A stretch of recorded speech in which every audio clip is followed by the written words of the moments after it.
Welcome to Marketing Corner Talks, the Business Talks edition, where founder stories become real world business cases. Today, we are really blessed and excited to be with Jackee Kasandy, founder of Kasandy Inc., a Vancouver-based social enterprise committed to reshaping commerce by connecting conscious consumers to ethnically sourced artisan products from across Africa. Kasandy isn't just a shop, it's a movement, a platform for economic inclusion, creativity, and dignity, where every product comes with a story and every story makes a huge difference. Today, we'll dive into how Jackee built this purpose-driven brand, what challenges and opportunities lie ahead, and how she's preparing for the digital growth and powerful new launch, which might be something there for us to talk about, some excitement. Yeah. Jackee, welcome to the show. Thanks for joining us. Thanks for taking time out of your day how are you? Very well, Dave. Thank you so much for that wonderful introduction. And you have such a wonderful voice for broadcasting. So well done. Thank you, thank you, thank you. I'm glad to be here, glad to share my story and hopefully see where that goes. So let's start there. What inspired you to start this journey, to start Kasandy, and what personal or professional experiences shaped that mission? So that's a really good question. My story kind of meanders around a little bit. So I grew up in the villages in Africa. And back in 2001, I moved to Toronto to go to school. So I went to college there. I did marketing and I got interested in advertising. And so I went into advertising a week after I graduated, and I was in advertising for 5 years. But I come from a background of women who are entrepreneurs. So my mom was a secretary at a paper machine company. And she was also, she had her side hustles. And my grandmother was completely literate, never went to school, but also the wisest person I know. And she died at 107. And she had always been a farmer sort of entrepreneur. And so I kind of come from that background. So I felt like I wanted to always be an entrepreneur. So when I finished school in Toronto, I was like, I'm going to do a business plan. I want to put together a spa. And then I remembered, girl, you're an immigrant and you got no money. You zero money. You ain't going to do that. So I was like, okay, never mind. I can't do that. But I did write the business plan. I just didn't do it. And then I went into the corporate world. I was in the corporate world about 15 years. So I did advertising about 5 years. And then I moved to BC because it was way too cold in Toronto. I was like, I'm a tropical girl. Let's just move west. So I moved west. I worked in Crown Corporation. So I did BCLC, BC Ferries, WorkSafe BC. Actually, so when I did BCLC, it was only a year-long contract to replace a mat leave. But then it's gambling. So I was like, dang, I can't do gambling. My faith doesn't allow me. Never mind, can't do that. So I came out and I wrote another business plan. I'm like, oh, I'm going to do business. But my VP that I worked with at BCLC called me and she said, there's this job at BC Ferries. And she said, you should go and take it, especially because you want to be an entrepreneur. I was like, what is it? She's like, go check it out. So I went and checked it out. And the job was to be part of a team that was launching the BC Ferries vacations division. So from zero blank piece of paper to an entire vacations division. That was exciting because then I could use someone else's money to launch a business. Right? Their business, but it gave me a lot of really well-rounded experience. So we launched the thing, a successful business because it made money the first year. Most businesses don't make money the first year or even the third. And so it was great. 4 years in, I was like, do I want to stay here? What do I want to do? And then WorkSafe BC came calling. I'm like, ooh, I can make more money. So I jumped. Made a bit more money. But while I was at WorkSafe BC, I'm like, okay, I've wanted to be an entrepreneur. Now I'm going to give myself 2 years. I really, really need to be an entrepreneur. So the second year at WorkSafe BC, I went home and I got stuff. When you go to Kenya, if you've ever been to Kenya, and if you ever want to go to Kenya, there's a huge place called the Maasai Market where people sell all their artisan goods. So I got stuff there because while I was in my corporate world all those years, I used to pair it with my African accessories. So earrings and necklaces and bags and shoes and whatever. And everybody would ask, where did you get that? I'm like, I got it in Kenya. So you could spend $2,000 to get yourself there and buy it for $5.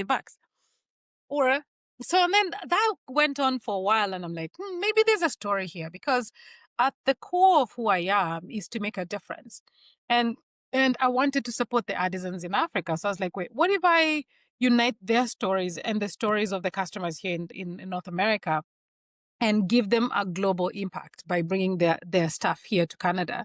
And so that kind of sparked the first inclination of a business. I'm like, wait, maybe I could do this. I could make a difference and also give people product that they feel really good about here that is also unique. And so 2015, I stopped working at WorkSafe BC, gathered all the little coins I had, all my savings, all my credit cards, went to Kenya, went to the market. At this point, I wasn't designing anything. I just bought what was there. And I came, and in 2016, I did 48 markets. I was exhausted. But during that process, I learned quite a bit because I was testing the market during that process. I also met a couple of women who are also doing different fair trade sort of products and stuff like that. So we came together and said, hey, do you guys want to do a pop-up store? November, December of 2016. But in my head, I knew I wanted to have a physical store. But being an immigrant with no money, there's no way I could have afforded to have a store. And at the time, I had an Airbnb at my house. So Airbnb was a great help for me because I was renting out one room, and that one room was paying my rent and my car and my food. So then all the little money I had in the business, I could keep it in the business, which was really helpful. And so together as a group of 4, we opened a pop-up store at the Bentel Center downtown. After the pop-up 2 months ended, they left because they really genuinely just wanted a pop-up, but I wanted a store. So they basically helped me start a store. So I stayed at the Bentel Center for a couple of years. It was difficult though, because you can only open 8 to 5, Monday to Friday. And so I still had to do lots of weekends at the markets and stuff like that. So I did that for a couple of years. And then Granville Island opened up. The 10,000 villages used to be a Granville Island. They do stuff like mine. They left, and then I basically replaced them on Granville Island. But at that point, my product had grown because I started with just what you can find at the market, but the quality isn't that great. And also the styling wasn't that great. The African colors are very vibrant. And even though people want something African here, like you can see something like I have in the back here, they want kind of an African design, but also not too bright. So I started designing the things and then getting them made, and then I bring them here. So now I've been in business 10 years in total at the moment. And it's been a really interesting experience. I have 31 artisan groups, one artisan group only, the baskets. It's 165 moms that make the baskets that I sell, and we sell thousands of them. And then the other product that I have in the store, I have from around the world as well, Colombia and Nepal and Vietnam and Bangladesh and you name it. So a big mix of around the world, but 60 to 70% is from Africa, specifically because I'm from Africa. And then I have about another 20%-ish that is from around the world, and then the rest of it is Canadian. And then, so as we've grown, COVID came, as you know, and changed. I never used to be comfortable with buying online, but we all became comfortable with buying online. And that has changed how business is done, how people shop. And so in the last 4 to 5 years of being here, the business has started to transform so much that now I have a challenge on how to, and we'll discuss that at the end, on how to transition and live properly bricks and mortar and the digital life, and how to make that actually work. Because even though people are shopping online, also the buying has gone different, and we can talk about that later. But anyways, I'll stop now. My story is too long, but that's kind of the gist of where we came. Jackee, it's a beautiful story because you unpacked everything from the very beginning of how you were wrestling with trying to meet your destiny, which is being an entrepreneur, and how you found a way to get there, leveraging BC ferries to get that entrepreneur experience, and then leading to these other artisan ladies that were out there and getting the store. It's just like, it's a beautiful story of the struggle of entrepreneurship. Like, we want to create those things. We want to offer this, but we also need to leverage some other pieces in order to help us get there. So I want to jump into Kasandy, and I want to talk more about Kasandy. What is the typical offering of Kasandy all across? So it goes across the board of everything. I've got leather products that I design here and we make in Kenya, shoes, leather shoes. So everything in the store is fair trade, and it's handmade, and it's either ethical or recycled. A lot of upcycling and recycling. So in my store, you'll find jean jackets and jean sort of clothing wear. So here's the story. Here in Canada, we pat ourselves on the back by taking all our stuff to Salvation Army. because we bought clothes the last few seasons, we changed weight, we don't like them anymore. We take them to Salvation Army. Salvation Army gets an excess of this material. They give it to sorters and graders, and then it gets transported to Africa. And that killed the fabric industry in Africa. So what I started doing is take the stuff that has been dumped in Africa, reform it, and bring it back here. So you'll find some of that stuff here. I have kitchen stuff. So I've got wooden plates and bowls and all of that stuff.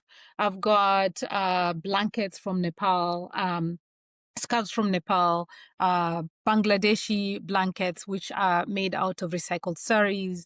And I've got it's a myriad, it's basically a lifestyle brand. You can find everything. Earrings and necklaces and rings made out of recycled doorknobs and shower heads and padlocks. And now we make product here in the store. So all our beauty products is actually done here. And some of our jewelry is also done here in the store, made here in the store, and candles we make here in the store. So it's basically a full lifestyle brand. Think Winners, but actually things that are properly handmade and properly recycled and upcycled. So in this journey, so you're making your own products, but you're also seeking these artisans and these curators. How do you go and select the artisans and the curators? Because you talked about it a little bit before going to the market years ago, but probably that has since transformed because you're trying to also tell the stories of these people in order to bring their stories to these markets. So how do you go through the product mix of that? How do you select those things? So the way it started is I went and I identified specific artisans that I thought might have potential. And then I worked with them and trained them. So I found the leather artisan guy. He had worked for another leather company, but only as an employee. So I said to him, if I worked with you and I designed something with you and we tested something, would you be open to owning your own business and I'd become your first client? And he said yes. And we've worked together the last 7 years. And then through him, I got introduced to other artisans because once they figure out the kind of person you are, the kind of things that you're buying, the kind of quality you want, they can start to recommend other people.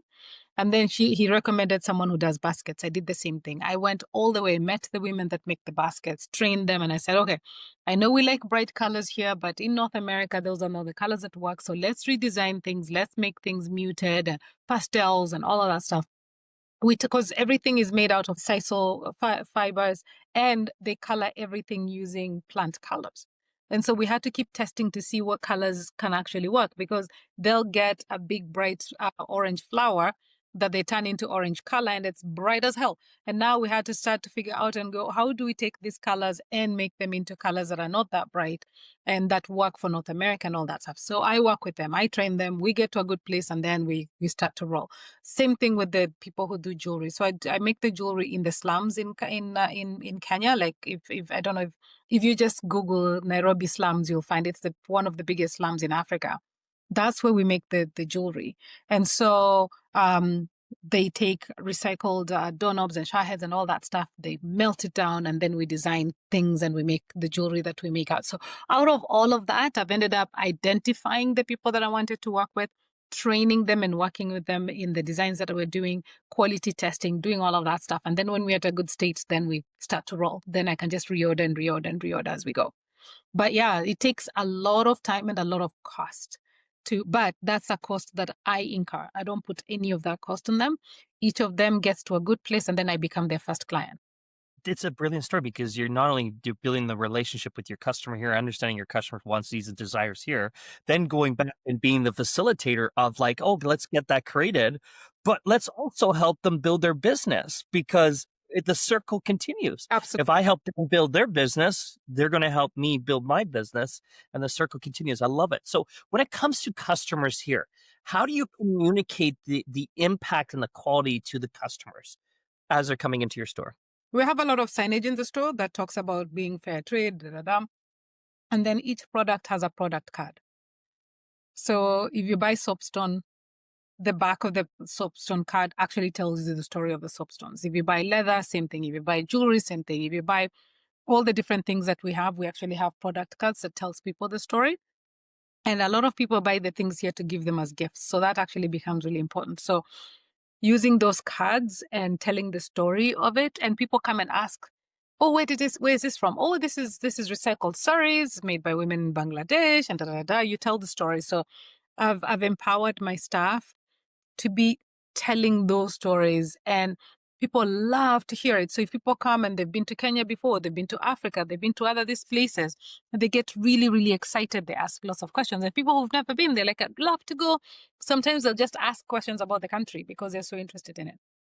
And then you tell them about the product that's coming from there, about the groups that make the product and all of that stuff. The people that make the soapstone, for example, back in the 80s, it used to be not frowned upon. It used to be cast out if you had HIV, and a lot of people had HIV, and they gave birth to kids who had HIV, and those kids were discarded.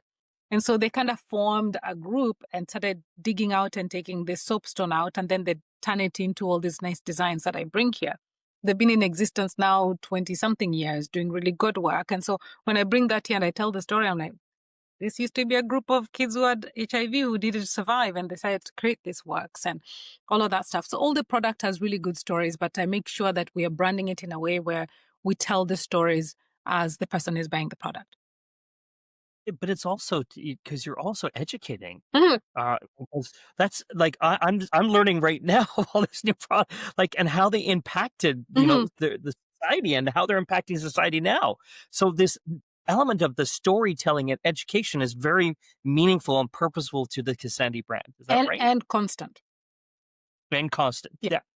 Very meaningful, So- very important and constant.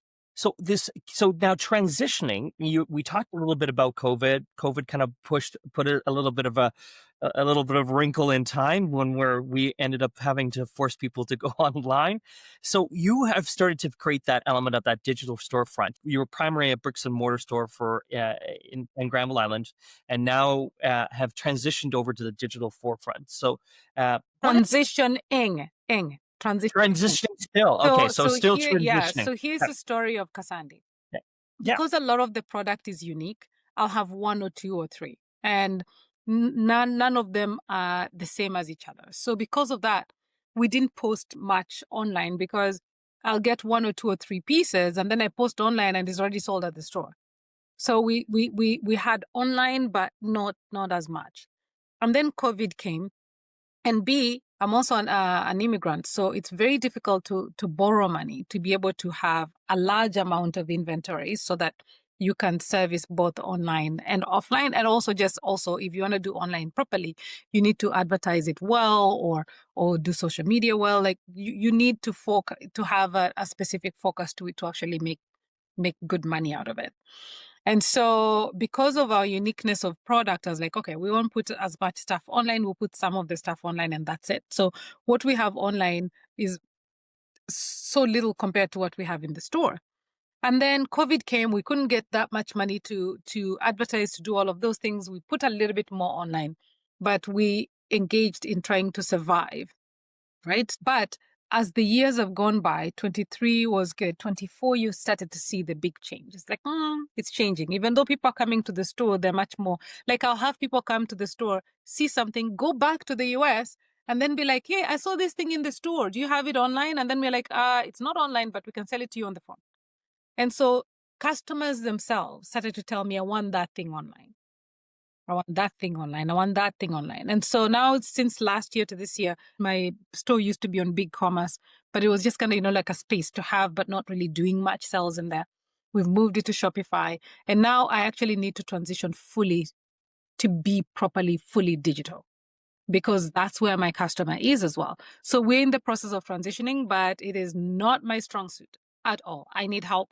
I need support to just, how do I digitize this business well so that I can actually start to convert online and start to make sales online, because my customer is now online. Even when they come and see it at the store, they want to see it, touch it, feel it, and then they want to go, and then they want to think about it, and then they want to buy it online, but it's not online. So I'm basically losing sales because we don't have everything online, and I don't have a proper digital strategy and the funnels to make sure I can email and do, all the good fun things you need to do to be successful online. I don't have any of that base. I basically need support to get that to work. Beyond that, because so we had COVID, we were just starting to survive COVID. We're just starting to see the light in 2023, 2024 started to go down, and then tariffs have come and killed the business, basically. And so because of that, we desperately now need to be online, because now even the people that are coming in, they're more comfortable now buying online because they don't want to buy anything, because they think when they go back to the border is going to tell them to open their bags and then they're going to be charged a tariff, which is not true.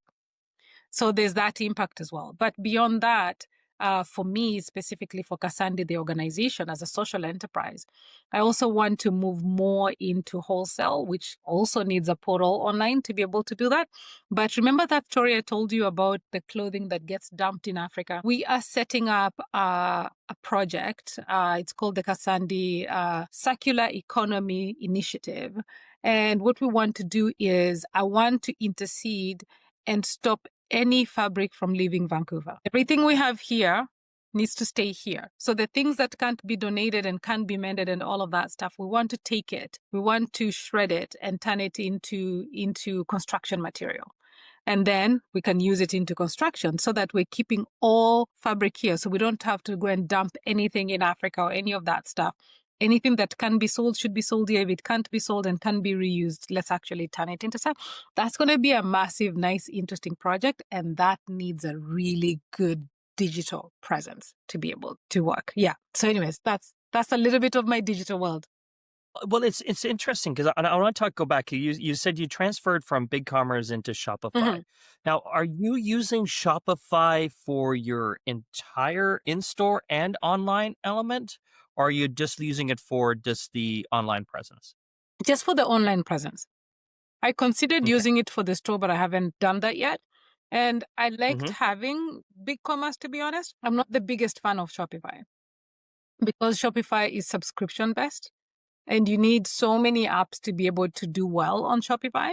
And it becomes really expensive. You'll end up spending $300 to $400 to be able to do well on Shopify. I didn't need to do that on BigCommerce, but I needed help with someone to help me make BigCommerce work well. But I did have that. Now I have a friend called Nadine. She actually built a website, her own website from scratch. So she's not on Shopify or the other ones, and it's working really well. So I'm on Shopify temporarily, but I don't believe that that's where I want to be. But I don't know what's the good or right thing to do. Well, and this is why we do this, Jackee. This is why we do this. And now I want to dive into. So you said you do have an online presence. You're operating the online presence through Shopify right now. What does it look like? How are customers finding you right now? Are you using any types of social media? How are you driving customers to your web pages? I'll say a lot of the people that get to my webpage is because someone came to the store and told them about it, or someone bought them a gift, because they're connected to someone who's been to the store or engaged with that before, or social media. So I have a lot of followers on social media, even though I don't post. But that's because I also don't have a strategy on how to do that well. So I have a Kasandy Inc. Page. I have my own Jackee Kasandy page, and I have a Kasandy Locally Global page on Instagram, Facebook, and blah, blah. But if you put all of that together combined, I have maybe 20 to 22,000 followers, all combined. But I do nothing with it. Nothing, because I need a really, really good strategy to be able to post, because as Facebook and Instagram, once Facebook bought Instagram, the algorithm changed. It wasn't just, I could post until I'm blue in the face, and the 15,000 that are on Kasandy Inc. won't see it. Right? So now you need to do videos and all of that stuff and all of these things to be able to rise up. And I don't have a strategy, and I keep doing a start-stop. I'll post now, and then I'm like, oh, this was nice, and then don't do it again.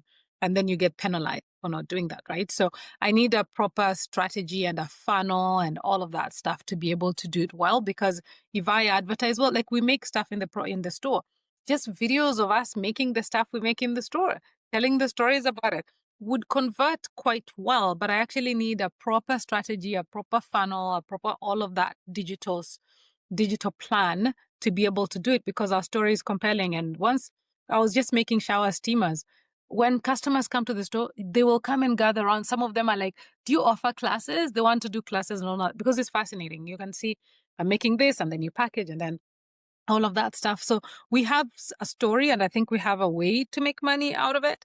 I just need help, I think, and advice on how to do it well. Mhm. And Jackee, this is a common challenge for a lot of small business entrepreneurs. Mhm. They're trying to manage multiple things in order to interact with their Yeah. audience. And it's the same thing. It does take time and effort to activate these social channels, and to keep them activated, you have to post multiple times. You Yeah. have to build content. Hmm. It's a lot of work while you're trying to keep your customers happy in the store. Yeah. So again, this is an opportunity why we do these business cases, so that students can engage with these elements and be able to provide you with some support. So I really want to touch base, really go circle back Yeah. on one thing, because you talked about this new large project that you're trying to get the groundwork going Yeah. on. Tell us a little bit more about that element. Okay. So it basically extends what I've been doing. So my going to Africa, taking the clothing that was dumped there, reforming it and bringing it back here is great, but it's a very, very small element and also expensive, right? Because I Mhm. have to buy it there, pay people to reform it, ship it here, and then sell it. So when I sell it here, it's expensive, but also on a small scale. So I thought, why not solve the problem from here? And then while I'm solving that problem, why not hire the similar people that I'm helping in Africa? So the entire 10 years I've been in business, not a single person with a visible disability has ever come to look for a job at my store. Not someone on a wheelchair, not someone in crutches, not someone with deaf, no one. None of the disability community is visible in retail at all. And then the other thing we have is in Canada, we have an aging population. And because of that, we have a lot of immigrants coming in who will take care of that aging population. But when they arrive, they don't speak English. So most of the time, they don't have any jobs because they don't speak English.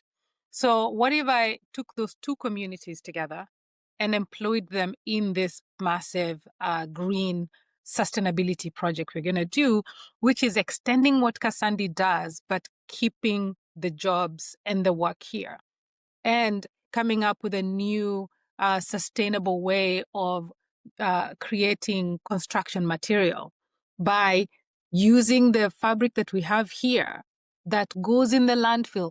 Even the one that is donated, even the one that goes to Africa, they still are massive, massive. And I can send you the project proposal that we have. Massive level of fabric that still ends up in the landfill because we just don't have a way of recycling. Now, here in Vancouver and here in BC, we do a really good job. We have the blue bin for plastic. We have the gray bin for glass. We have the green bin for all of that stuff. We have the black bin for rubbish, but we don't have a bin for fabric waste. And so we keep our socks that have holes and our pajamas and our t-shirts. We try everything, and then we use it for mopping, for washing the car, and then finally we're just like, it's just gonna go to the garbage because now we can't use it because we don't have a way to recycle it. So what if Kasandy offered that? So that we'll have a campaign to the public and say, we want to take all your stuff that you don't use, bed sheets, everything that has holes that you know you can't donate, that needs to go to the garbage, instead of going to the garbage, give it to us. And then any excess clothing that is going to be dumped somewhere, all of it, we want to take it. If we do a good job with this project, maybe in future we can work with the city, and we've already talked to the city. They've already endorsed this project, which we're very excited about. In the future, we can have a yellow orange bin that collects fabric waste. All the fabric we have in the house. What if all of us, whenever we put our garbage out, we have a bin that collects clothing? Wouldn't that be great?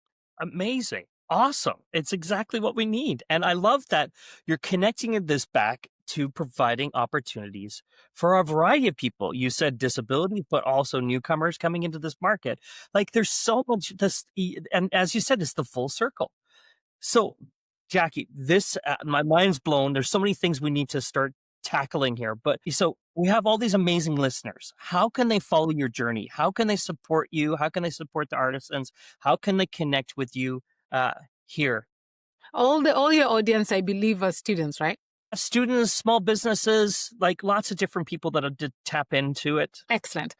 So anybody who has any ideas about what I talked about today that can't share, Jackee@kasandy.com is my email. Engaging with us on social media and coming to our store and visiting, or even just ask for a coffee. Like, I learn from everybody. Everybody has something that I don't know. It would be great, whatever anybody has in terms of knowledge, in terms of ideas, in terms of all of that stuff. If they have at any point, any time to volunteer, I will take any skills anybody has that can help tackle the challenges that I'm looking for. Getting us into the digital world, creating a new website for this new circular economy initiative. I'll send you the proposal so you can have a look at it. Because we have the Kasandy website, but we're gonna have a separate website for this initiative because it's quite big. It's a circular economy, it's the green initiative, it's sustainability and all of that stuff. It's an extension of Kasandy, but it's gonna be under the Kasandy Foundation. So how do I get those two things working well together? And the initiative actually realized. So there's a website for Kasandy, mykasandy.com, and then there's Kasandy Foundation. And this initiative and the website's actually talking to each other, because once we start creating the material using the green economy that we're going to do, that material will be created in the foundation, but the foundation will hire Kasandy, the organization, to be the salesperson for it. So Kasandy.com is still going to sell the material we make from the foundation. So they need to talk to each other. The digital space need to make sense and all of that good stuff. So I need a lot of wisdom. I need a lot of volunteers. I need a lot of encouragement and stories and laughter, all of that good stuff. Love it, Jackee. Let's help Jackee create that wonderful community, the full circle, guys. This is a great opportunity. Jackee, thank you so much for sharing your journey, the passion, the love, the heart, everything that you bring to it, your bold vision, and you're still not done yet. You're continuing to grow. I love it. To our students, faculty, and listeners, now it's your turn to help solve real business challenges. Here's your live Kasandy case. Develop a strategy to increase Kasandy's online sales. Let's look to grow this by 70% over the next 6 to 12 months. Let's design a multi-channel digital marketing campaign to support the upcoming product launch. Let's also propose some content and influencer plans that highlight artisan stories and drive conversions.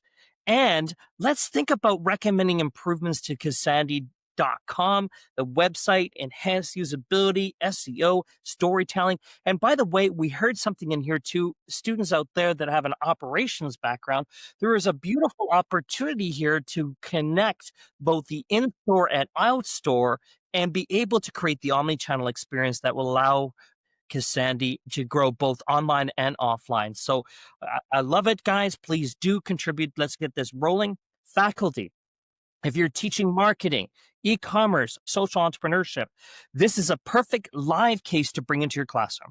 Want your students to work on this challenge and share their solutions with Jackee? Reach out to us at info@marketingcornertalks.com. Until next time, stay curious, stay intentional, and keep building businesses that matter. Amen. I love that.